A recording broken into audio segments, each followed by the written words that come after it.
अस्सलाम वालेकुम दोस्तों, एक दफ़ा फिर आपके साथ एक नई वीडियो में नए मेहमान के साथ मौजूद हूँ और आज मेरी मेहमान हैं राबिया अल रबा। राबिया का तारुफ़ बेसिक तो अफ़साना निगारी है, लेकिन इसके अलावा भी सारे मुकामात पे राबिया जो है वो अपने रंग जगाती और हमें अपने कलम की जो है वो ताकत दिखाती नज़र आती हैं। राबिया ने एक किताब भी लिखी है और उस किताब का तारुफ़ मैं समझ नहीं पाता कि मैं किस तरह से कराऊँ। ना वो नॉवल है पूरी तरह से, ना वो नॉन फ़िक्शन है, ना वो फ़िक्शन है। उसमें बहुत कुछ डिफरेंट सा तजुर्बा राबिया ने किया है और उसके जो को राइटर हैं या जो एक मुसन्निफ़ हैं जो उसके साथ राबिया ने जिनके साथ लिखा है डॉक्टर सुहेल साहब, वो भी उसके अंदर मौजूद हैं। वो तो फ़िलहाल हमारी पहुँच से थोड़े से बाहर हैं, वो कनाडा में मुकीम है। लेकिन राबिया हमारी पहुँच में थी, तो हमने राबिया को आज जो है वो अपने साथ मदऊ किया है और हम चाहते हैं कि राबिया से हम जानें कि उन्होंने वो क्या तजुर्बा किया है। इसके अलावा एक और तारुफ़, एक और बेहतरीन कारनामा, इल्मी कारनामा, अदबी कारनामा, आप कोई सा भी कारनामा उसे कह लें, वो राबिया ने अंजाम दिया है और वो ये है कि 250 अफ़साना निगारों को उन्होंने बर्र-ए-सग़ीर पाक व हिंद से उनके काम को जमा किया है, उनके अफ़सानों को जमा किया है और उसे किताबी शक्ल में जो है वो हमारे लिए अवेलेबल किया है। वो काम इन्होंने किसी एक मख़सूस इदारे के लिए किया है, उसके बारे में भी थोड़ी-सी राबिया से बात करेंगे और जानने की कोशिश करेंगे कि राबिया पहले तो ये कि तालीम व तरबियत और ये इल्मी चीज़ों की तरफ कैसे राग़िब हुई और फिर आज जो मेरा इरादा ये है कि हम राबिया को एज़ प्लेटफ़ॉर्म यूज़ करेंगे एक मुसन्निफ़ की हैसियत से कि मुसन्निफ़ जो है वो मुख़्तलिफ़ होने वाले वाक़यात और उसके इर्द-गिर्द जो चीज़ें चल रही हैं उनको कैसे देखता है। एक लिखने वाला जो होता है वो ज़ाहिर है कहीं न कहीं बहुत ज़्यादा गहरी नज़र रखता है। तो क्या वो हमारे जो हमारे मुआशरे पे जो असरात आते हैं मुख़्तलिफ़ एक्शंस के जो हमारी गवर्नमेंट लेती है या उसके अलावा जो बहुत सारे मुख़्तलिफ़ किस्म के मामला जैसे कोरोना का एक मामला है, इस पे क्या राय होती है ऐसे लिखने वालों की और वो क्या जो है बेहतरीन तरीके से हमें उस बारे में बता सकते हैं कि क्या चल रहा है और कैसे जो है वो हमें उसको प्रोसीड करना चाहिए। तो वेलकम राबिया, अस्सलाम वालेकुम, कैसी हैं आप? वालेकुम अस्सलाम, बिल्कुल ठीक-ठाक। आप सुनाइए कैसे हैं? मैं बिल्कुल ठीक-ठाक हूँ अल्हम्दुलिल्लाह और आज आपको अपने चैनल पे हुँ, वेलकम करते हुए मुझे बहुत खुशी महसूस हो रही है। बहुत अरसे से मैं बहुत आपके शुक्रिया। साथ इस इंटरव्यू को प्लान कर रहा था, लेकिन किसी न किसी वजह हुँ, से जो है वो इंटरव्यू आगे पोस्टपोन होता रहा और ये basically it's not hmm, an interview, it's just a conversation और हम छोटी-सी जो है वो गपशप लगाएँगे, थोड़ा-सा चाहेंगे कि आपकी ज़िंदगी के बारे हुँ, में जानें और आपके नज़रियात के बारे में जानें और समझें कि आप दुनिया को जो है वो किस नज़र से देखती हैं। हुँ। तो राबिया, देखते सबसे पहले हैं। हम देखती हैं, फिर उसके बाद लिखती हैं। दोनों काम करती हैं ना, हम तो खाली देखते हैं और चुप हो जाते हैं या मैक्सिमम एक वीडियो बना लेते हैं, वो भी नहीं, आप जैसे लोगों आप के लिखे हुए देखते काम पे। हैं और बोलते हैं। हाँ, मैं ज़्यादा आप बोलता हूँ, ये देखते है। हैं, ऑब्ज़र्व करते हैं और बोलते हैं। हम देखते बिल्कुल, हैं, ऑब्ज़र्व करते हैं और लिखते हैं। लिख काम देते हैं। वही बस है। इज़हार है असल मकसद तो हाँ, लिखने का। हाँ, इज़हार है।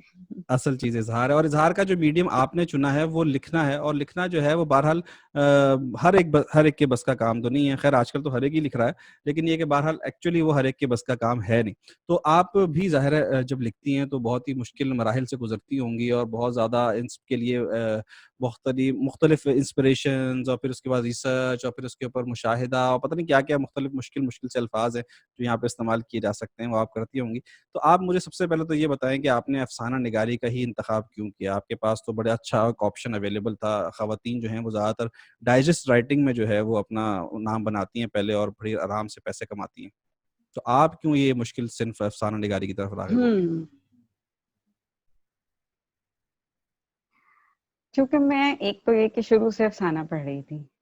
हुँ, हुँ। मैंने डाइजेस्ट कभी आज तक नहीं पढ़ा हुँ, हुँ। और नंबर 2 पैसा कमाना मेरे पेशे नज़र था नहीं। मैं शायद अदब बराए अदब वाली बंदी थी और इंतख़ाब नहीं हम करते चीज़ों का कि हमें क्या करना है। कई दफ़ा इंतख़ाब हमारे फ़ेल हो जाते हैं, मेरा इंतख़ाब भी फ़ेल हो गया। मैं तो हुँ, बनना चाहती थी आर्टिस्ट, पेंटिंग करना चाहती थी। मेरा इंतख़ाब फ़ेल हो गया। उसके अच्छा। बाद जो दूसरा ऑप्शन था वो था मैं लेक्चरर बनना चाहती थी। ये इंतख़ाब भी फ़ेल हो गया। उसके बाद फिर मैंने इस कश्ती को ज़िंदगी की दरिया के हवाले कर दिया, ज़िंदगी के दरिया के हवा की हवाले। मौजों पे आपने हवाले कर और दिया कि जहाँ दिल चाहे ले जाओ। अब ये जहाँ मर्ज़ी ले जाओ भई, अब हमें कोई परवाह नहीं है। हुँ, हुँ। तो ये ऐसा क्यों हुआ? मतलब आपने अचानक से इतने सारे जो आपने पेशे गिनवाए जिसमें आप जाना चाहती थीं, जिनमें एक सबसे अहम पेशा जो मुझे नज़र आया वो एक पेंटर का था और मुझे लगा कि पेंटिंग जो है वो भी एक बहुत ही बेहतरीन किस्म का एक एक्सप्रेशन का जो है वो आर्ट है जिसमें आप अपने आप को एक्सप्रेस कर सकती हैं और जैसा कि आप खुद भी कह रही हैं कि आप एक एक्सप्रेसिव किस्म की खातून हैं, तो फिर आपने वो पेंटिंग वगैरह क्यों परस्यू नहीं किया आगे? बस इस सोसाइटी में पेंटर को तो मेरा ख्याल है कि देखा भी नहीं जाता। वही था कि मेरे फादर को भी सबने यही कहा, नहीं एनसीए में नहीं जाना और ये और वो जो है कि हमारा ज़हनी तौर पे ताज्जुब है आर्टिस्ट के बारे में। हम आर्टिस्ट को मतलब एक बिल्कुल मुहावरा समझते हैं। और चीज़ तो हम बनाना चाहते हैं अपनी बेटियों को थ्री पीस गर्ल। वो अच्छा। Three piece girl society girl का जिसे आमतौर पे कहते हैं।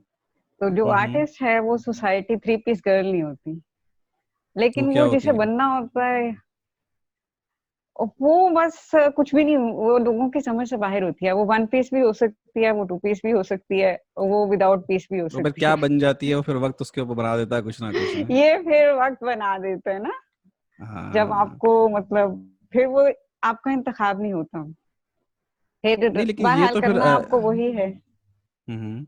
हम्म, नहीं लेकिन ये तो फिर हर करना। फील्ड में ही औरत के लिए फिर तो ये मसला आता है ना। ये तो एक ऐसा नहीं है कि आप कहें कि जी सिर्फ एक आर्ट ही एक ऐसी फील्ड है। मैं तो समझता हूँ कि औरतें ज़्यादा बेहतरीन आर्टिस्ट होती हैं और ऑल ओवर द वर्ल्ड भी मेरे ख्याल से औरतों के जो हम्म जो आर्ट पीसेस होते हैं उनकी बड़ी मांग है और बड़ी डिमांड है, क्योंकि वो बहुत ज़्यादा कीनली ऑब्जर्व करती हैं चीज़ों को। तो हम्म मुझे तो बहरहाल हो सकता है आप एक खातून हैं, आप बेहतर समझती हैं कि औरत के लिए शायद एक मुश्किल हो ये प्रोफेशन, लेकिन मैं समझता हूँ कि पेंटर तो हर औरत ही होती है। नहीं, मुश्किल नहीं होता, कबूलियत नहीं होती सोसाइटी की। आर्ट हमारी सोसाइटी की कबूलियत नहीं है। हमारी सोसाइटी की कबूलियत है आप लड़की को डॉक्टर बना दें, first hmm, of hmm. All.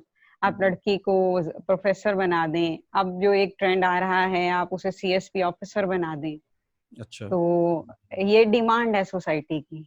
Artist हुँ। आप कभी मतलब ढूंढने चले जाएं तो 10,000 नखरे होते हैं हमारे। हम आर्टिस्ट लड़की को तो बिल्कुल पसंद नहीं करते, चाहे वो आर्ट आपकी का कोई भी शोबा हो। रिश्ते रिश्ते के हवाले से बात कर रही हैं, आपकी शादियाँ नहीं होती उन नहीं नहीं, खवातीन की? ओवरऑल भी हम पसंद ही नहीं करते। मतलब हम उसे सोसाइटी में भी पसंद नहीं करते। यानी 10 लोग बैठे होंगे ना, वो आर्टिस्ट लड़की को मशकूक निगाहों से देखेंगे। अच्छा, अब आपने आर्ट के साथ किस चीज को मर्ज कर दिया है? आपने आर्ट के साथ रोमांस को मर्ज कर दिया है।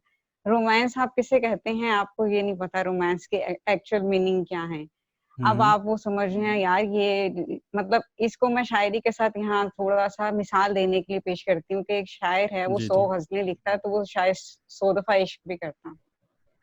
लेकिन अब वो हुँ। कहता है कि यानी हर जी गज़ल के मतलब लिए एक इश्क किए नया इश्क। बगैर एक नया इश्क। तो वाह! आर्टिस्ट के बारे में ऐसा कोई कॉन्सेप्ट है। खवातीन के बारे में भी आर्टिस्ट जो शायरात हैं ऐसा कॉन्सेप्ट है।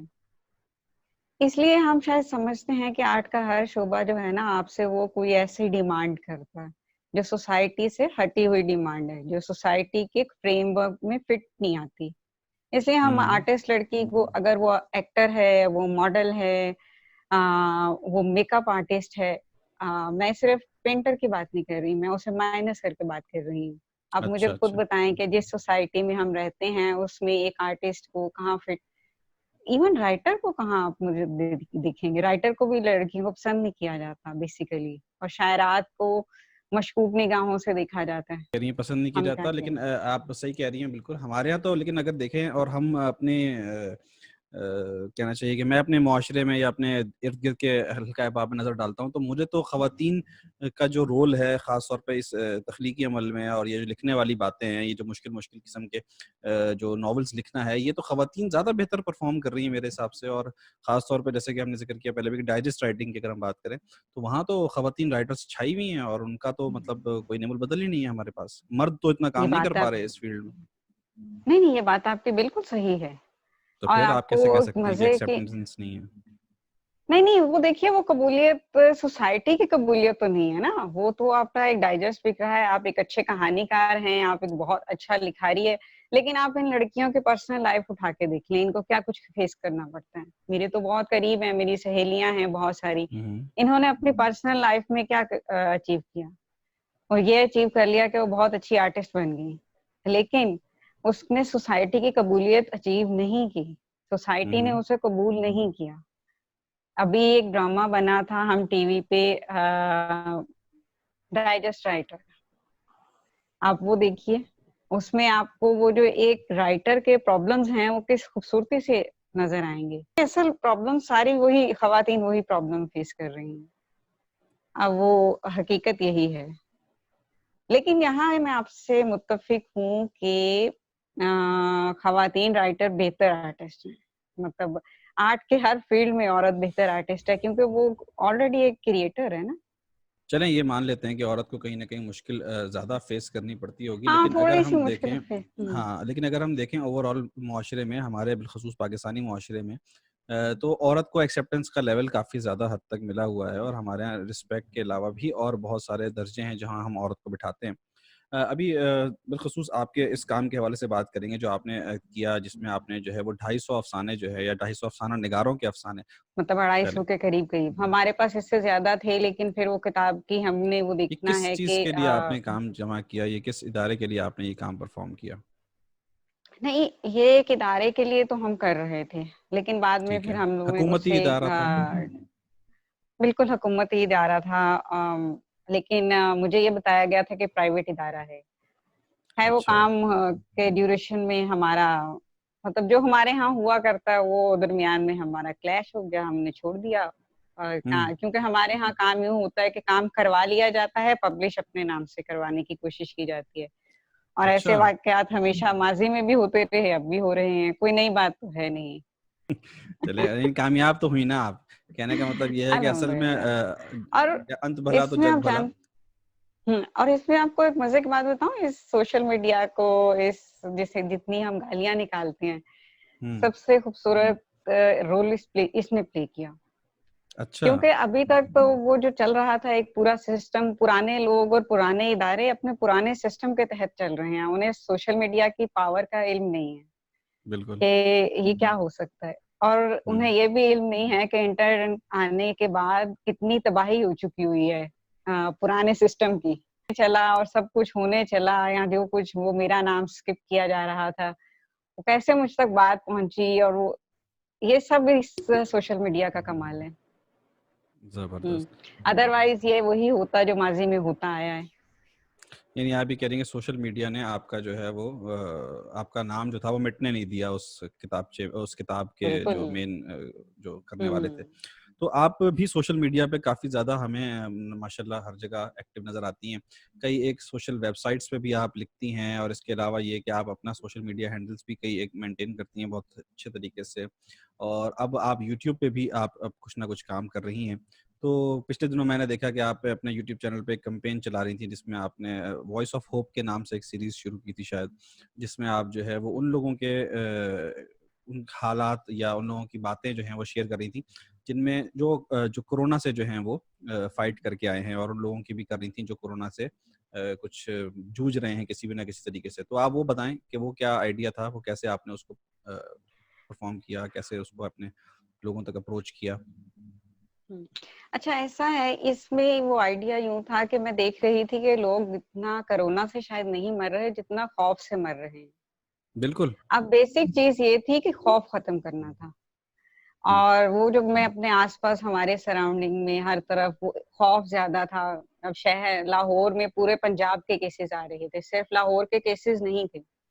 हुँ, हुँ। और यहाँ पे खौफ इतना ज़्यादा था, हमारे हॉस्पिटल्स फुल हो गए थे और हमें मतलब यूँ लगता था कि बस कोई इटली वाली क़यामत आ जाएगी। तो उस वक़्त अचानक से ये आइडिया आया कि सडनली दरमियान में मुझे भी बुखार हो गया। अब मेरे ओह! भाइयों को लगा कि लो भई हो गई, लेकिन वो बुखार था। उसके बाद अल्हम्दुलिल्लाह। जो था नहीं, वो एक मैं आपको बता रही हूँ जहाँ से आइडिया हाँ, कंसीव हुआ हाँ। कि अब चूँकि मैंने कहा नहीं, बहुत सारी चीज़ों से फाइट कर ली है ज़िंदगी की, तो ये भी कोई मसला नहीं है। अच्छा, जिस वक़्त वो 2-3 दिन गुज़रे और बुखार वो सब कुछ सिस्टम खत्म हुआ, उसके बाद मैंने रिसर्च करना शुरू किया, ओ ये क्या है, क्यों है, सारा कुछ। उसके बाद ये आइडिया अचानक से आया, क्यों ना ऐसे लोगों के इंटरव्यूज़ किए जाएँ? क्यों ना हुँ, ऐसे लोगों से बात की जाए कि ये कुछ भी नहीं है, इसमें सबसे ज़्यादा चीज़ आपको चाहिए होप। हुँ। आपको चाहिए कुव्वत मुदाफ़ियत, कुव्वत इरादी, इसलिए वो सारे सब कुछ शुरू किया हमने ना। और ज़बरदस्त। हमें जो-जो लोग मिलते गए, जो-जो मिलते रहे उनकी बातें। और फिर वो बाद में मैंने देखा कि 3-4 और पेजेज़ थे जो इस पे काम कर रहे थे। फिर हमने प्लाज़्मा के लिए नंबर एक्सचेंज करना शुरू कर दिए। तीनों पेजेस ने, क्योंकि मैं भी पेज रन अच्छा, कर वेरी रही गुड। थी वॉइस ऑफ होप। हम्म। वो लोग पेज रन कर रहे थे कि हमें ब्लड चाहिए। अब लोगों को हम्म। प्लाज्मा और ब्लड का जो वो है फर्क, वो नहीं इल्म था, समझ में खौफजदा नहीं थे कि आता। पता नहीं बॉडी में से क्या निकाल लेंगे। फिर हमने किडनी कोशिश ना की चुरा वो लें। क्लियर करने की, हाँ किडनी ना ले ले वही, और वो सब कुछ ऐसे मामला ना हो जाए। बिल्कुल तो फिर वो हम फोन नंबर एक्सचेंज करना शुरू हो गए एक दूसरे के, जो ठीक सही। हुए थे उनका खून और ये सब कुछ। लेकिन बहुत अच्छा एक्सपीरियंस रहा।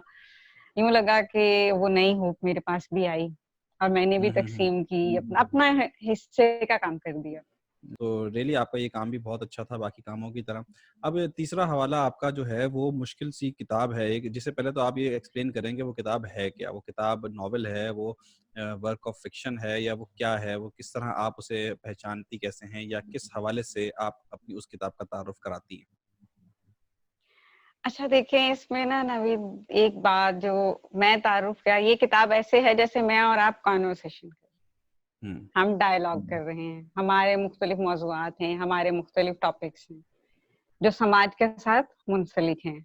उसमें हुँ, ज़ाहिर है आपका भी अपना ज़ाती हिस्सा होगा, मेरा भी अपना इस डायलॉग में एक ज़ाती हिस्सा होगा, आपका भी एक हुँ, एक्सपीरियंस होगा, मेरा भी एक एक्सपीरियंस होगा। ये किताब बस इसी तरह के कुछ हिस्सों पे या कुछ मौज़ूआत पे, कुछ सोसाइटी के वाक़यात पे बेस्ड है, जिसमें तमाम तजुर्बात तमाम एक्सपीरियंस इकट्ठे हैं, लेकिन जिसमें इसके अलावा ये फ़लसफ़ा कि भी है, आप किस नफ्सियात तरह भी से उस है। किताब को इंट्रोड्यूस कराती हैं कि मतलब वो नॉवेल तो बहरहाल वो नहीं है। बेसिकली वो कुछ खतूत हैं जो आपने एक्सचेंज किए हैं। बेसिकली मैं तारुफ़ करा दूँ तो उस किताब का, अगर दरवेशों का डेरा उसका नाम है, और वो किताब आपने लिखी डॉक्टर सुहेल साहब के साथ मिलके। तो उसमें आपने कुछ खतूत का तबादला किया डॉक्टर सुहेल साहब के साथ, और जितना हिस्सा मैंने उसका पढ़ा है, तो वो कुछ एक ऐसे बिलीवर और नॉन बिलीवर के मामलात हैं जिसमें आप जो है वो उनके साथ एक्सचेंज कर रही हैं अपनी थॉट्स, ऐसा ही है? बिल्कुल ऐसा है।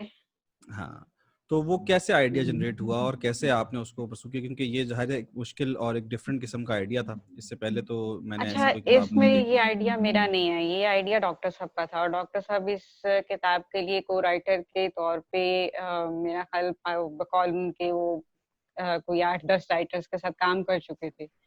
ठीक।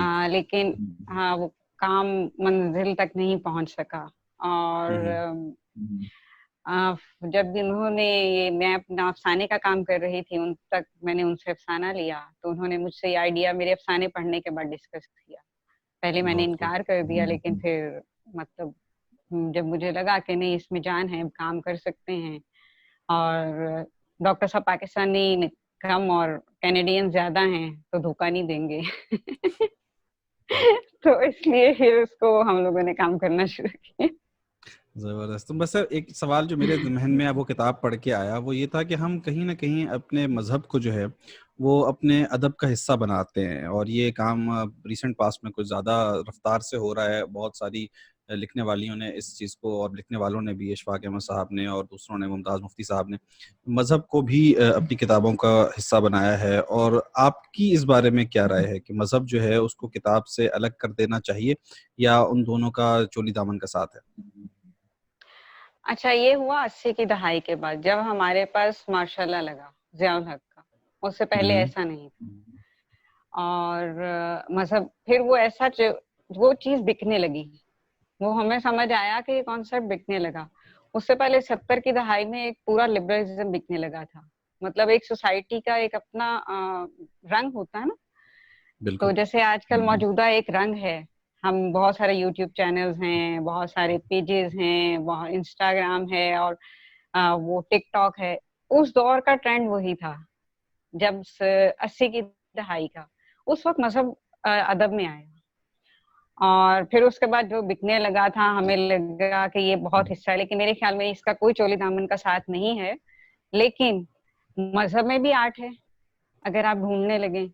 और अगर आप आर्ट में मज़हब को आर्ट की तरह लाना चाहें तो ला भी सकते हैं। लेकिन ये लाज़िम व मलज़ूम नहीं है, ऐसा कुछ नहीं है। और लेकिन अब देखिए ना, ये भी है कि कुछ लोगों ने, अब जैसे एक किताब में पढ़ रहा था, उसमें उन्होंने कुरान की काफ़ी ज़्यादा रेफरेंसेस जो थे वो कोट किए हुए थे। लेकिन होता क्या है कि ज़रूरी नहीं है कि हमारा हर लिखने वाला जो है वो मज़हब का एक्सपर्ट भी हो। तो मज़हब को अपने तरीके से लिख देना किताबों के अंदर और फिर उसके बाद लोगों का जो आम मेरे जैसे जो कम इल्म लोग होते हैं, उनका पढ़ना और उसको फिर अपनी मर्ज़ी का, जैसे हम नॉर्मली कोई हदीस पढ़ते हैं या कोई हम तफ़सीर पढ़ते हैं, तो उसमें ही हम काफ़ी ज़्यादा समझने में गलतियाँ कर जाते हैं। फिर उसकी, क्योंकि ज़ाहिर है हम उस्तादों से नहीं पढ़ते, हम कोशिश करते हैं, आजकल ये बड़ा एक ट्रेंड है कि हम उस्तादों को जो है ना वो इज़्ज़त नहीं देते और हम जो है वो खुद से पढ़ लेने को तरजीह देते हैं।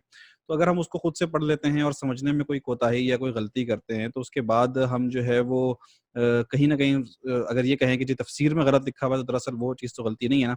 सेम इसी तरह से अगर लिखने वाला जो है, वो एक पॉइंट ऑफ व्यू समझता है एक हदीस का और उसके बाद वो उसको इंटरप्रेट करता है या एक आयत का एक पॉइंट ऑफ व्यू उसके ज़हन में बन जाता है और उसको फिर वो अपने नॉवल में या अपनी किताब के जो भी उसका सिलसिला है किताब का, उसमें प्रेज़ेंट करता है और फिर मेरे जैसा कोई कम इल्म उसको पढ़ता है, तो वो एक गलत किस्म का मैसेज नहीं कन्वे हो जाता। लेकिन एक लिमिट तक मज़हब होना ठीक है, लेकिन अब हम कुरान और आयत और अहादीस को भी जो है वो हम अपनी किताबों का हिस्सा बना रहे हैं। आप समझती हैं कि ये सही है और होते रहना चाहिए? या ये एक हेल्दी मुआशरे में जो है ऐसी नहीं, चीज़ें होनी चाहिए? बिल्कुल नहीं होनी चाहिए। क्योंकि हर हदीस का पहले सबसे आती है कुरान की, जैसे आपने बात की। कुरान की हर आयत का या हर एक उसका एक सियाक़ो-सबाक़ है। हमें नहीं बिल्कुल, मालूम कि वो आयत जिस वक़्त नाज़िल हुई है, उसके पीछे वाक़या क्या था।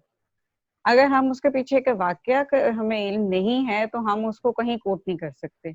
हम किसी और के साथ अगर उसे मर्ज कर देंगे अदब में और वो मैसेज कहीं और कन्वे हो जाएगा, वो जिस सवाब के चक्कर में आप अपना अदब बेच रहे हैं ना, उसी सवाब के चक्कर में दोज़ख भी खरीद लेंगे। बिल्कुल ऐसे ही तो है। ये एक बहुत नाज़ुक मामला है मज़हब को। दूसरे हमारे अदीब ने क्या किया, प अदब जो कुरान या हदीस को इस्तेमाल किया या मज़हबी फ़िलॉसफ़ी को इस्तेमाल किया, मज़हबी फ़िलॉसफ़ी इस्तेमाल हुई है तसव्वुफ़ के रंग में उन्होंने देखे। तसव्वुफ़ हुँ, का ताल्लुक शरीयत से नहीं है। बिल्कुल। अब हमें इस बारीक बात का हम इसको जानते नहीं हैं।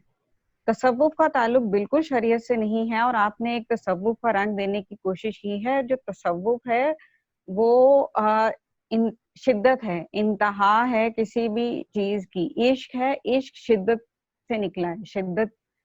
इस्लाम हमें शिद्दत का, अगर हम सिर्फ़ मज़हब इस्लाम की बात करें, सिर्फ़ इसे नहीं, किसी भी मज़हब की जो इल्हामी मज़हब है, वहाँ शिद्दत नहीं है, वहाँ बिल्कुल। इश्क नहीं है, वहाँ मोहब्बत है। मोहब्बत बहुत बैलेंस और बहुत ठहराव दरिया की तरह है। जो इश्क है, वो शिद्दत है, वो समुद्री तूफ़ान की तरह है। उसकी लहरों से हुँ, आप बच नहीं सकते, उस तूफ़ान से जब सुनामी आता है, आप बच नहीं सकते। तो ये जो हवाले ये दे रहे हैं अदीब और ये सब कुछ क किया अब तक 80 की दहाई में जो काम शुरू हुआ, ये एक दफ़ा फिर अभी इस दौर में आके ये शिद्दत पकड़ रहा है। आप इसको अभी के अदब को उठा के देख लें, वो फिर एक दफ़ा वो फिर से मज़हब के नाम पे उसको हम क्या कहेंगे, लिखने लगे हैं या फिर मज़हब के नाम को इस्तेमाल करने लगे हैं। अदब का इससे ताल्लुक नहीं है। हमें सियाक़ो-सबाक़ का ना हदीस का पता है, ना आम क़ारी को पता है, ना राइटर को पता है। हाँ, ये मुझे लगता है कहीं मुफ़स्सिर न का कहीं काम वो है, उसे करने दें। मज़हब को अपने स्टोरी हुँ। के मुताबिक मोल्ड करने की कोशिश करते हैं हाँ और जी। मुख्तलिफ़ आयात को मुख्तलिफ़ जगहों से उठा के उसके बिल्कुल जैसा आपने कहा कि सियाक़ व सबाक़ से हटा के कोई रेफ़रेंसेस उसके जो होते हैं, जो एक्चुअली उसका बैकग्राउंड था, उससे हटा के थोड़ा बहुत पेश कर देते हैं just to prove the point जो वो लिखना चाह रही हैं या लिखना चाह रहे हैं और फिर उसके बाद अब वो कारी के ऊपर छोड़ देते हैं कि जी आपने गलत समझा है। तो कारी तो नासमझ है, ज़ाहिर-सी जभी तो उसने आपकी किताब उठाई थी, अगर आपको वो अक्लमंद समझता है तो आपकी किताब उठाता है। तो मैं समझता हूँ कि थोड़ा-सा हुँ। इसमें एक बैलेंस क्रिएट करने की ज़रूरत है। अब तो इनफैक्ट माशाल्लाह पंजाब गवर्नमेंट ने भी जो एक नई रूलिंग पास की है और उसमें भी ये है कि हमें जब तक यूनिवर्सिटी की डिग्री नहीं मिलेगी तब तक जो है वो जब तक हम तर्जुमे के साथ कुरान शरीफ नहीं पढ़ते। तो इसके ऊपर भी काफ़ी डिबेट है। आपकी क्या इस बारे में राय है? आप क्या समझती हैं कि ये सही है या ऐसा नहीं होना चाहिए? नहीं, इससे अभी इससे शिद्दत पसंदी आएगी। अभी इससे बहुत कैसे? ज़्यादा शिद्दत पसंदी आएगी, उसकी वजह आप सिर्फ़ पढ़ाएँगे तर्जुमा। अगर आप उसके साथ नहीं, विद तफ़सीर नहीं तर्जुमा। पढ़ा रहे, आप हाँ। फिर बच्चों को वो है ना विद तर्जुमा आप डिग्री दे रहे हैं। विद हुँ, हमारे पास ऐसे बहुत से पीएचडी स्कॉलर हैं, जो मतलब डिग्री उनको मिल जाती है, हुँ, लिखते ही उनके पीएचडी का थीसिस लिखता कोई और है, पेमेंट वो करते हैं, डिग्री मिल जाती है। तो हुँ। हमारे पास ऐसे बहुत सारे कुरान के भी एक्सपर्ट स्कॉलर्स हैं। मुफस्सिर पैदा हो जाएँगे, एक्सपर्ट स्कॉलर पैदा हो जाएँगे हुँ। और उनको इस सियाक़-व-सबाक़ का इल्म नहीं होगा, ये हमारे लिए एक बार फिर गलत नहीं, मतलब लेकिन मसला ये है कि ये गलत राह। एक जैसे आपने कहा कि जी सिर्फ तशरीह नहीं, तफसीर नहीं पढ़ा रहे, सिर्फ तर्जुमा पढ़ा रहे हैं, तो ये भी तो मैं समझता हूँ कि एक तरह से बेहतर है ना कि अगर आप तफसीर पढ़ाते तब फिर ये झगड़ा खड़ा होना था कि तफसीर किसकी पढ़ाई जाए। नहीं, तफसीर आप कम से कम ना पढ़ाएं किसी की, लेकिन आप फिर उसको या तो आपको लिमिटेड करना होगा या फिर आपको बोल्ड होना होगा। बहुत से ऐसे मौज़ूआत हैं जिनको हम अभी टच नहीं करते। कुरान पाक में वो बात बहुत ओपन लिखी हुई है। हम्म आप जब उसका हम्म तर्जुमा पढ़ते हैं ना, वो बात बहुत ओपन लिखी हुई है। अगर किसी बच्चे ने उससे गलत कंसीव कर लिया तो फिर ये जो अभी आप कह रहे हैं ना, असातिज़ा की हरासानी और वाले मामलात, ये जो भी पिछले दिनों 100 बच्चियों के साथ वो जो टीचर के अभी गिरफ्तारी लाहौर हुई है, एलजीएस की बात कर रही हैं आप? एलजीएस के बाद हुआ एक और भी वाकया। अब ये अच्छा। हमारे पास तादाद बढ़ती जा रही है। अच्छा, ये तादाद बढ़ेगी उसकी वजह कि अभी आपको नहीं पता कि कुरान जो है वो तरतीब के साथ नहीं है। हमारे पास जो कुरान है, जिस हम्म तरह नज़ूल हुआ वो उस नज़ूल की तरतीब में नहीं है। मक्की सूरतें, मदनी सूरतें अलग अलग हैं। जो उसके नज़ूल की एक तरतीब है, उसके एतबार से कवानीन चेंज हुए हैं। हम वहां आके कहते हैं, कहेंगे कि जी कुरान में तो ये चीज मौजूद है, लेकिन नजूल की तरतीब के एतबार से कवानीन की चेंज हुए। मु- एकदम से आके ये नहीं, कर्फ्यू नहीं लगाया कुरान ने किसी चीज पे। हम्म। बात तदरीज इसको किया। पहले नहीं, उन्होंने बट कहा वो तो अच्छा मुआशरा पानी अलग था नहीं ना, पीना। वो तो मुआशरा अलग नहीं था। उस मतलब वो, मुआशरे में तो अब इस ये किस्म अब की कौन बार बेराह समझे। रवी थी कि इतना ज़्यादा एक्सट्रीम पे थे वो लोग कि वहाँ पे ज़ाहिर है चीज़ों को समझाना सिखाना वो तो एक बहुत बड़ा मरहला था। अब हम जिस मुआशरे में सांस लेते हैं, जहाँ हमने पाकिस्तान इस्लाम के नाम पे बनाया है, तो यहाँ तो हम एक इस्लामिक मुआशरे को ऑलरेडी पहचानते हैं, जानते हैं, और हमारे दरमियान उसके एक्सपर्ट्स मौजूद हैं। तो तब तो मैं समझता हूँ इतना मुश्किल नहीं है चीज़ों को इम्प्लीमेंट करवाना। और अब तो ज़ाहिर है अब वो स्टेज नहीं गुजर गई। अब ये तो नहीं हो सकता ना कि सारी ज़िंदगी, कि अब जब भी हम एक मुआशरे की तरतीब देने की कोशिश करेंगे तब हम जीरो से स्टार्ट हम्म लेंगे, तब हम पहले शराब को अलाउ करेंगे, फिर आहिस्ता आहिस्ता उसके ऊपर बैन लगाएंगे, फिर हम पर्दे के ऊपर पाएंगे। तो ये ऐसा तो नहीं होगा ना। ये तो मतलब एक दफा हो गया, ये प्रोसेस कंप्लीट हो गया। लेकिन ये सब मैं आपसे ये कह रही हूँ कि पीएचडी में अचानक से आता है एक बच्चा, उसने कभी कुरान पढ़ा भी नहीं है। बहुत सारे ऐसे बच्चे होंगे सिर्फ अरबी पढ़ के आए हैं। वो बट उसकी वो तादाद कैसे कम होगी समझेंगे ना, ये बात। मतलब कुरान तो हम सब पढ़ते हैं ना, उनकी तादाद तो बहुत हम्म, कम है, बहुत लिमिटेड नहीं, फैमिलीज हैं जो बच्चों को उनकी कुरान की तरफ तादाद राग़िब बहुत नहीं कम करती। होगी। तो फिर आप वो बच्चे समझेंगे कैसे, आप उन्हें ये कन्वे कैसे करेंगे कि वो मुआशरा और था, ये मुआशरा और है, हमें ये करना है, ये आप ये नहीं चाह रही करना। हैं कि इनके साथ एक बहुत ही स्टडी करने के बाद या इस तो फिर प्रोसेस को आपको इम्प्लीमेंट किया जाए। एक, हाँ, पहले स्टडी, पहले उसकी बैकग्राउंड तैयार की जाए। पहले आपको ऐसे एक माहौल तैयार किया जाए। अब देखें, हर दूसरे दिन कुरान ही में नई तहकीक होती है और हमारे सामने वो साइंसी तौर पे सामने आ रही है। तो हमें सही है ना, पहले ये साइंस बता, और। यहाँ तक पहुंचना, हाँ, ये यही चीज ना, ये कौन समझेगा। मैं भी इसको थोड़े दिन हमें पहले एक पहले एक पॉडकास्ट बैकग्राउंड सुन रहा बनाना था, है हम। उसमें उन्होंने यही कहा कि जी साइंस जो है ना वो सबसे बड़ा मजहब है, और जब साइंस कोई चीज़ प्रूव कर देती है तो उसके बाद हर मजहब जो है वो आ जाता है ये कहने के लिए कि जी देखो हमारे मजहब में भी ये बात लिखी है। तो अल्टीमेटली हम्म साइंस का काम क्या है? जिस तरह हम जो है वो कोई भी थ्योरी पढ़ाते हैं तो उसके बाद कोई प्रैक्टिकल अगर कर लेता है तो जाहिर है थ्योरी की बेसिस के ऊपर ही एक्सपेरिमेंट्स किए जाते हैं ना। तो कहीं ना कहीं हम्म मजहब जो है वो तो थ्योरी है, और उसका एक्सपेरिमेंट आप हम्म जब तक करेंगे नहीं तब तक आप उससे जो है वो आउटपुट निकाल नहीं सकते। हम्म मसलन अगर आप ये कहे, हम्म इस्लाम कहता है कि सच बोलना चाहिए, अब एक सच एक थ्योरी है, एक इंसान जो है वो बोल के जब उसको प्रैक्टिस करेगा, जब मुआशरे में सब लोग सच बोलेंगे, या ईमानदारी का अगर मजहब जो है वो तरगीब देता है, तो आप जब मजहब की उन प्रैक्टिसेस को उन टीचिंग्स को प्रैक्टिस में लेकर आएंगे, तभी तो पता चलेगा कि ये प्रैक्टिकली इम्प्लीमेंट हो सकती है चीज कि नहीं हो सकती। अगर आपने एक चीज का एक्सपेरिमेंट ही नहीं किया, आपके पास थ्योरी नहीं है, आपके पास बैकग्राउंड ही नहीं है, तो हाउ डू यू थिंक कि आप जो है ना वो किसी चीज को प्रूव कर सकते हैं? अच्छा देखिए, इसके लिए हमें, अगर ये हमें फौरन पीएचडी में इसका तर्जुमा नहीं कराना चाहिए। अगर आप, हम उसे बेसिकली लेते हैं, जो मैं एक बात कहना चाह रही थी, जी जी। ये थ्योरी है मैं मानती हूँ, ये साइंस है मैं मानती हूँ, लेकिन फिर आपको शुरू करना होगा बहुत अर्ली स्टेजेस से, जब आपका बच्चा अभी नर्सरी में है। हम्म तब आप, तब से आप कुरान के मुख्तलिफ हिस्से मुतय्यन कर लें, हमें यहाँ से बच्चे को ये पढ़ाना है, फिर ये, फिर ये, फिर ये, फिर ये, पीएचडी तक वो तैयार होगा पूरे तर्जुमे के लिए। यानी आपको आप कह रही कोई हैं कि उसको मुश्किल नहीं थ्रू होगी, आउट और वो द स्टडी इम्प्लीमेंटेशन पीरियड, हाँ। थ्रू आउट, हाँ बिल्कुल, ऐसे जैसे हम बचपन में एबीसी पढ़ाते हैं, उसके बाद फिर वो इम्प्रूव करते हैं, फिर वो बच्चा हिज्जे के करने पे आता है, जब वो हिज्जे करने पे आता है फिर आहिस्ता आहिस्ता बड़ा होकर मादे पे आता है। इन अल्फाज के मादे क्या थे, इनकी मिथ क्या थी, और फिर उसके बाद उसकी इम्प्लीमेंटेशन पीएचडी तक, अगर तो इस प्रोसेस के थ्रू कुरान पाक आप करते हैं तो इससे बेहतर कोई बड़ी बात, बड़ी लेकिन वैसे तो ये है मतलब ना कि कोई देखें अच्छी अभी बात ये नहीं होगी। बहुत एक अर्ली स्टेज में है ये बिल अभी, मैं समझता हूँ, और इसको जो है ज़ाहिर है हम्म। इम्प्लीमेंट करने के लिए एक पूरा मैकेनिज्म चाहिए, एक पूरा सिस्टम जो है, ज़ाहिर हम्म। है अचानक से तो नहीं होगा ना कि कल आपने एक डिसीजन लिया और आज से उसके ऊपर अमल होना शुरू हो गया, लोग सब बच्चे कुरान हम्म। शरीफ लेकर और यूनिवर्सिटीज़ में दूसरे आ रहे हैं और आपको पढ़ रहे उसमें हैं। एक और चीज डिफाइन करनी होगी। आपके पास बहुत सारे बच्चे पढ़ने आते हैं बाहर से, बहुत सारे हम्म। बच्चे नॉन मुस्लिम पढ़ रहे हैं, लेकिन जब आप इसको इम्प्लीमेंट लाजिम कर देते हैं पीएचडी के लिए, तो उनकी डिग्री का क्या मैयार होगा? फिर आपको एक नया कानून उसके लिए बनाना होगा, वो वो सारी तो बातें फॉर आपको डिफाइन मुस्लिम करनी होंगी। स्टूडेंट्स होंगे ना, हाँ बिल्कुल सही कह नहीं, रही हैं, ऐसा और ही होगा। मुस्लिम तो होंगे, फिर भी हमें एक पेपर है ये, फिर वो पेपर में शामिल हो जाएगा। अगर आप जहाँ 10 पेपर देते हैं उसमें ये एक 10वां पेपर है एक या नया एक कोर्स पहला है। पेपर है, एक नया कोर्स है। उन बच्चों के हम्म, लिए क्या होगा, पहले साथ ये डिबेट करें। ये बिल्कुल हम्म। ऐसे ही है, मंदिर मस्जिद और गिरजे बाज़ाहिर खड़े करने से कुछ नहीं होगा जब तक आपके यहाँ अंदर नहीं बनेंगे ये। तो नहीं, पहले लेकिन आपको ये है इसके ना कि अंदर जैसे बनाना हम है। लोग जो है, अब मैं कई जगह फेसबुक पे भी और दूसरे सोशल मीडिया प्लेटफॉर्म्स पे देख रहा था कि ये जो आपने ये मंदिर और मस्जिद की बात की, जो गिरजे बन रहे हैं, तो ये जो बना रहे हैं, तो ये कहते हैं कि जी आपको जब किसी और मजहब के मानने वाले का जो इबादत गाह है वो बनाते हुए तकलीफ होती है, तो फिर आपको जब आपकी इबादत का गिराई जाती है, तो फिर उस पर भी क्यों दर्द होता है? फिर आपको उस पर भी दर्द नहीं होना चाहिए, वो उनकी सरजमीन है, वो जो दिल चाहे करते फिर। तो वही कहते हैं कि फिर अगर आप इनकी इबादतगाहों की इज़्ज़त नहीं कर सकते, तो फिर कोई आपकी इबादतगाह की इज़्ज़त भी नहीं करेगा। तो वही समझते हैं कि जी बनाने देना चाहिए, या इस चीज़ में कोई कबाहत नहीं है जो इस्लामाबाद में जो ये इतना बड़ा बवाल खड़ा हुआ बनाने के हवाले से, और शायद अब तो रुक भी गया है किसी वजह से। मैं तो पूरी अच्छा, तरह नहीं, फ़ॉलो अप नहीं कबाहत कर वाकई सका। कोई नहीं है। नहीं नहीं, हुँ, कबाहत कोई भी नहीं है। हुँ, हाँ, कबाहत अभी नहीं है, कबाहत आगे जाके होगी। और दूसरे ये कि जब आपने देखना है आपके मुल्क के नाम के साथ क्या लगा हुआ है। आपके नाम के साथ अगर इस्लामी जमहूरिया लगा हुआ है और एक दूसरे मुल्क के नाम के साथ सेकुलर लगा हुआ है, वो कुछ भी कर सकता है।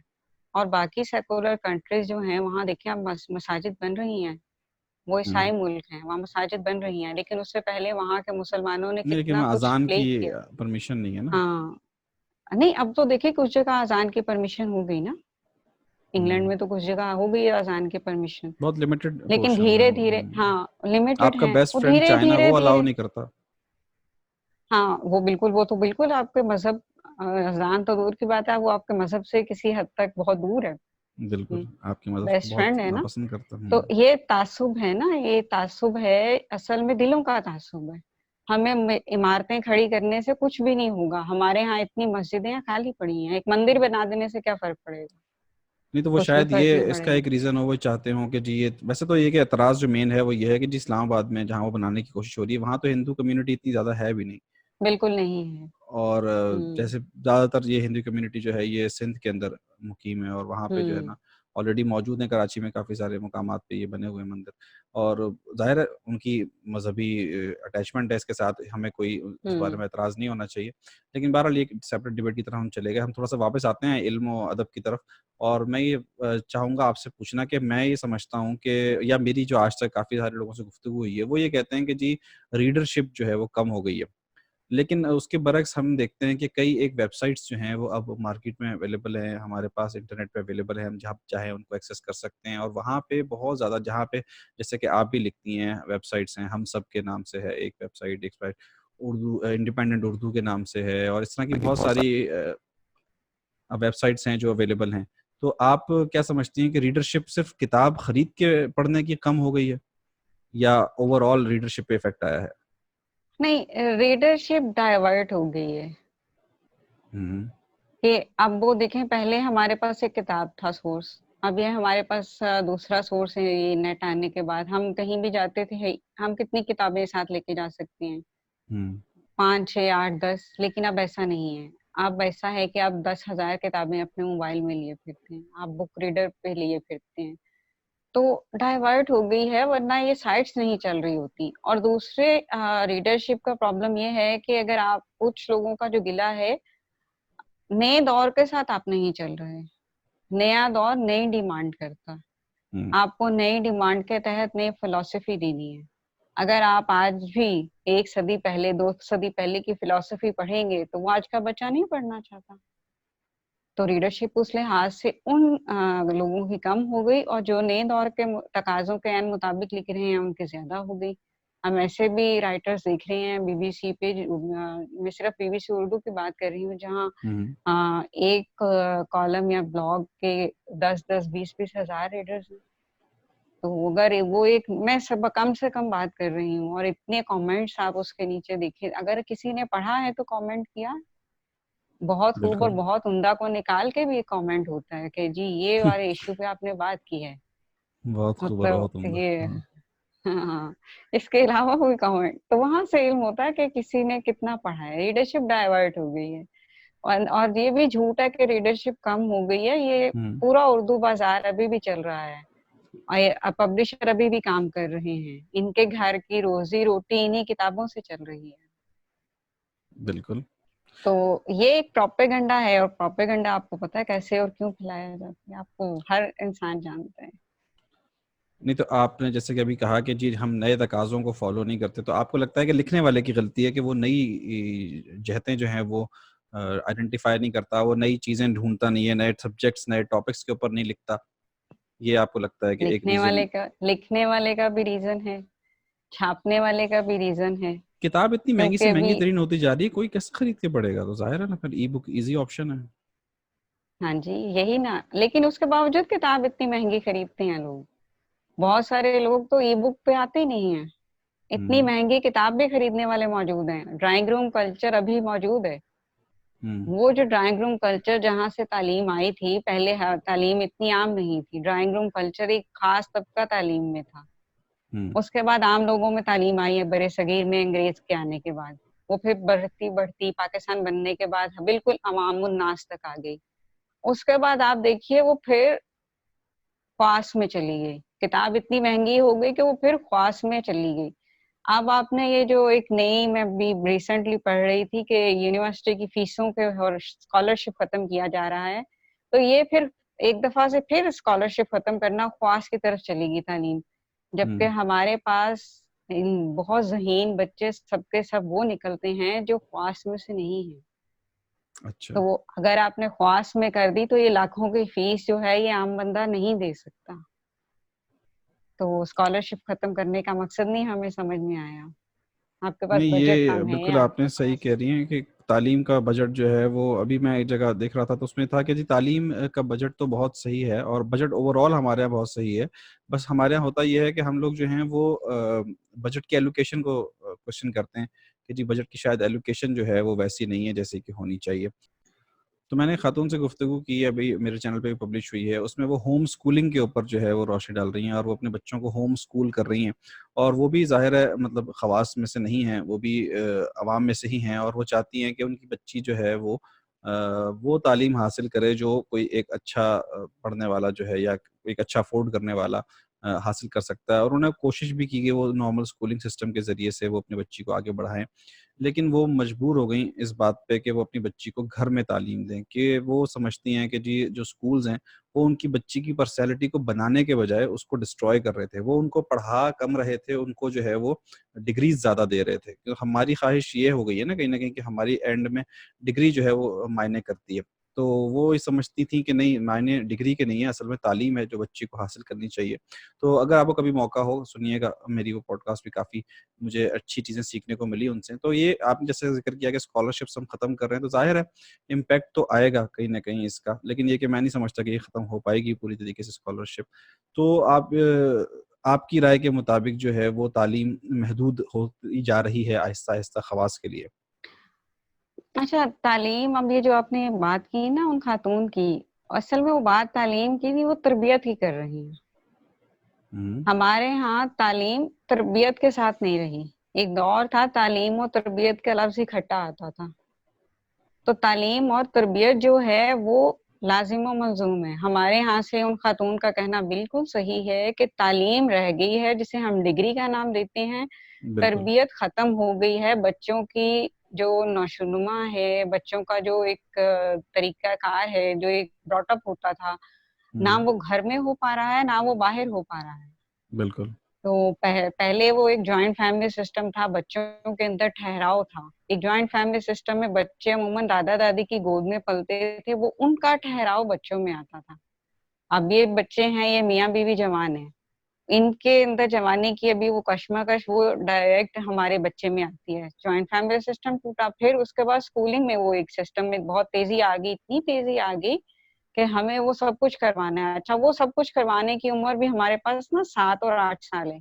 उस ड्यूरेशन में तो हम वो करवा नहीं पाते। हम उसका 14 साल तक वो बच्चे को इतना तेज चलाते हैं, उसमें तरबियत खत्म हो जाती है। और जो हम उनको एक्टिविटीज के नाम पे वो जिसे फन हमारे यहाँ नई नस्ल कहने लगी, वो जो हम उन्हें एक्टिविटीज देते हैं, वहाँ वो तरबियत की अच्छा करने के बजाय वो थोड़ा सा डिस्ट्रॉय करने लगे। ये बात उन खातून के बिल्कुल सही है, तरबियत खत्म होती जा रही है इदारों से। वरना एक दौर था, बानो कुदसिया कहा करती थी, बानो कुदसिया का कॉल है कि गवर्नमेंट कॉलेज लाहौर दरसगाह नहीं दरगाह है, कि वहाँ वाह। तरबियत होती थी। हम्म। वहाँ तरबियत, और वो ये हमारे दौर तक हमने देखा कि वहाँ तरबियत होती थी। हमें ये नहीं कहा जाता था ये किताब ढूंढ के इसमें से ये चीज ले लो, हमें ये कहा जाता था ये टॉपिक है, जाके किताबें ढूंढ लो। ये तरबियत है तो लाइब्रेरी कि हम कॉन्सेप्ट था एक ना, अब तो टॉपिक, लाइब्रेरी कल्चर ही खत्म हो गया। अब नहीं तो नहीं, लाइब्रेरीज ढूंढने से नहीं मिलती। अभी अगर भी, कोई आपको दे भी दिया अभी जाए तो आप तलाश आप करते रह जाएंगे। लाइब्रेरी आप लाइब्रेरी खत्म कर दें, आप बच्चे को टॉपिक दें। आज भी बच्चा इंटरनेट पे तलाश करेगा, जब वो इंटरनेट पे टॉपिक तलाश करेगा, वो तो उसे 10 किताबों का पता चलेगा, 10 साइट्स का पता चलेगा। वो 10 में से जाके, 20 में से जाके एक सिलेक्ट करेगा। ये है तरबियत। इसी तरह बहुत सारी चीजों की अमली तरबियत होती थी, अब अमली तरबियत खत्म हो गई है असातिज़ा लेकिन की ये भी तरफ तो से। है ना कि अगर आप जैसे कह रही हैं कि इंटरनेट पे जाके वो सर्च कर लेगा, आप कम से कम पहले किताब कल्चर के दौर में ये होता था कि किताबें जो थी वो अप्रूव्ड किस्म की किताबें जो होती थी या अप्रूव्ड मटेरियल जो होता था वही लाइब्रेरीज का हिस्सा बनाया जाता था। अब इंटरनेट के ऊपर तो इतना वास्ट मटेरियल मौजूद है, इतना unlimited kind of information available है जिसपे कोई मतलब रोक टोक नहीं है ना। आप तय नहीं कर पा रहे कि ये आपके मतलब अगर सिंपल सी बात ये करें कि अगर मैंने कोई एक टॉपिक सर्च करना है तो मेरे ऊपर एक जिम्मेदारी भी आती है कि मैं उसका वो हिस्सा सर्च करूं जो कि ऑथेंटिक है। लेकिन मेरे पास अनऑथेंटिक इन्फॉर्मेशन और ऑथेंटिक इन्फॉर्मेशन को डिस्क्रिमिनेट करने में या उनके दरमियान डिफरेंशिएट करने में कोई बॉडी नहीं है बीच में जो उसको अलग अलग कर सके। मुझे तो बस वो फिर वो अनलिमिटेड इन्फॉर्मेशन मिलती चली जाती है और मेरा बच्चा जो कहीं ना कहीं कंफ्यूज हो जाता है। अच्छा, नहीं, आपकी बात बिल्कुल सही है, लेकिन इसी चीज के लिए उस्ताद है हमारे पास। जब वो बच्चा यही हम्म। इंटरनेट, यही चीजें उठा के वहां से अपने उस्ताद के पास लेके जाएगा, उस्ताद का काम है उसे बताना कि ये मुस्तनिद है, नहीं है। ये है तरबियत। जिस दिन उस्ताद ने ये उसे बताना शुरू कर दिया, उसके जहन में आ गई, वो अपनी नस्लों को कन्वर्ट करेगा। एक हमारे उस्ताद में ये कमी आ गई कि वो तालीम को कन्वर्ट करना छोड़ दिया उन्होंने, तालीम महदूद कर दी अपनी जात की हद तक। किताबें लिख दी, उनको कहा मेरी किताब जाके खरीद लो, या हम्म। अपनी किताबें लिख के खुद ही छाप के खुद ही बांट दी। हम्म। तालीम महदूद होती चली गई। अच्छा, तरबियत वाला अमल खत्म हो गया। आप अपना इल्म दूसरे को देना ही नहीं चाहते, जबकि हजरत अली का कौल है इल्म देने से बढ़ता है। और हम्म। ये बात मतलब आप कहीं दूर ना जाएं, ये बात आप यूट्यूब चैनल से देख लें, इल्म देने से बढ़ता है, चाहे वो मुस्तनिद है या नहीं है। तो अब ये ठीक जो है, इतनी ज्यादा तादाद बढ़ रही है यूट्यूब चैनल्स की, आप समझती हैं कि ये भी इल्म बांटने की ख्वाहिश है? नहीं, ये तो एक और ख्वाहिश थी कि जैसे एक दौर में हर इंसान उड़ना चाहता था ना, हम्म।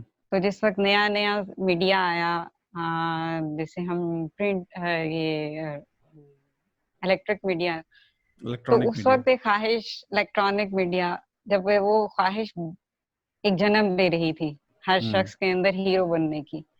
अच्छा, उसको हीरो बनते बनते एक एक इस रीजन ये हुई, दूसरे रीजन ये हुई कि ये इलेक्ट्रॉनिक मीडिया ने तरक्की करते करते इतनी तरक्की कर ली कि अब एक ही जैसे आपके पास 200 चैनल हैं, लेकिन एक ही जैसी चीजें पेश कर रहे हैं। और ये हम्म। डॉक्टर असगर नदीम सैयद हमें ड्रामा पढ़ाते थे और कहते थे कि आपको पता है कि न्यूज चैनल इतना क्यों चल रहा है? न्यूज हम्म। चैनल ने ड्रामा करना शुरू कर दिया है, और ड्रामा चैनल फ्लॉप हो गया है। क्योंकि वो न्यूज चैनल तो जैसा ड्रामा नहीं कर पा रहे। फैक्चुअल हाँ ड्रामा जी, होता है ना उनके तो पास। हम्म। जी, तो ये जो है ना, ये 2-3 रीजंस थी। और तीसरे ये कि पहले हर तरह का, जब पीटीवी का दौर था, एनटीएम का दौर था, हर तरह का प्रोग्राम होते थे, बच्चों के, बूढ़ों के, दरमियानी उम्र के लोगों के और जवानों के। अब वो तखसीस खत्म हो गया है कि तरह के चले जा रहे हैं। अभी भी बूढ़ों को अपने उम्र के प्रोग्राम चाहिए, बच्चों को अपनी उम्र के प्रोग्राम चाहिए, जवानों को अपनी उम्र के चाहिए। ये यूट्यूब चैनल ने वो तखसीस की है। कुछ लोगों का ठहराव वाले प्रोग्राम्स चाहिए, जैसे आप कर हम्म रहे हैं, ठहरा हुआ प्रोग्राम है। हम्म अब इसको कोई बच्चा तो नहीं सुनेगा। हम्म हाँ, एक खास तबका है। अब इतनी ये डिबेट सुनने के लिए किसी के पास टाइम नहीं है ना, ये डिबेट कोई और चैनल करेगा। हाँ, हम्म, तो उसका तो उसे कमर्शियल नहीं मिलेगा ना, बिल्कुल उनका ऐसा ही है। उनकी रेटिंग नहीं बढ़ेगी। उनके यहाँ कमर्शियल रेटिंग वो कारोबार हो गया। हम्म यूट्यूब चैनल कारोबार से हट के भी काम कर रहा है। ठीक है, ये भी आपको एक कारोबार का हिस्सा है, लेकिन ये वो ख्वाहिश थी, उड़ने वाली ख्वाहिश, और उससे लेके ये थोड़ा सा नहीं, उसका लेकिन ये तसलसल है, जैसे थोड़ा आपने सा शुरू अपनी में कहा। कमियों का हम्म जो हमें नहीं मिल रहा, थोड़ा सा उस चीज का तसलसल है कि अच्छा ये हमें नहीं मिल रहा तो हम कर देते हैं। जैसे वॉइस ऑफ होप का था कॉन्सेप्ट, हमें नहीं हम्म, मिल रहा यार, हम होप दे देते हैं। कमी तो पूरी करने की ये कोशिश। हाँ, कमी पूरी करने की कोशिश थोड़ी सी, तो ऐसा है जी। आप कुछ कह रहे थे। तो वैसे ये पीटीवी और ये जो एनटीएम और जिसका आपने जिक्र किया पुराने चैनल्स का, ये लोग जो थे ये जाहिर है चूंकि ये हुकूमत इनके ऊपर एक मॉनिटरिंग रखती थी और इनके ऊपर नजर रखती थी, तो हर एज के, वाकई आपने बिल्कुल सही कहा कि प्रोग्राम्स जो थे वो हमें सुनने को और देखने को मिलते थे। अभी कुछ दिन पहले मैं एक प्रोग्राम इंडिया का देख रहा था, सत्यमेव जयते। एक बेहतरीन प्रोग्राम था वो, आमिर खान साहब जो हैं वो उसे रन करते थे, उनका अपनी प्रोडक्शन थी वो। और इसी तरह के मुख्तलिफ दुनिया के अगर आप टीवी चैनल्स देखें तो वहाँ आपको इस किस्म के प्रोग्राम्स देखने और सुनने को मिलते हैं, जिसमें आपको अच्छे लोगों की गुफ्तगू सुनने को मिलती है। इसके अलावा ये कि आपको जो है वो मुख्तलिफ माशरती मसाइल जो हैं उनके ऊपर मुख्तलिफ लोगों की राय, जिस तरह के वो प्रोग्राम में इस तरह का था कि वो एक कोई टॉपिक लेते थे और उस टॉपिक के ऊपर जो है वो पहले विक्टिम्स उसके, फिर उसके जो है वो जो डॉक्टर्स, या अगर फॉर एग्जांपल को मेडिकल रिलेटेड प्रॉब्लम है, जैसे वो एक जहनी, मैं देख रहा था कि जहनी तनाव के ऊपर प्रोग्राम था, तो उसमें जो जो डिप्रेशन के पेशेंट्स थे उसके ऊपर उन्होंने वो प्रोग्राम किया। और फिर उसमें उन्होंने जो है वो जो पेशेंट्स इस डिप्रेशन से गुजरे हैं उनके ऊपर उन्होंने उनसे डिस्कशन किया कि आपको क्या फील होता था। फिर उनके जो साथ रहते लोग थे उनसे इंटरव्यूज किए उन्होंने कि भाई आप लोगों ने कैसा जो है वो फील किया जब ये इस किस्म की बीमारी से गुजर रहे थे। और फिर डॉक्टर्स को उन्होंने इनवाइट किया कि भाई डॉक्टर्स कैसे हेल्प कर सकते हैं इस चीज़ में। तो ओवरऑल मतलब उन्होंने फिर हुकूमती अरकान को भी बुलाया कि भाई क्या हो सकता है ऐसे लोगों के लिए, या हुकूमत क्या कर सकती है।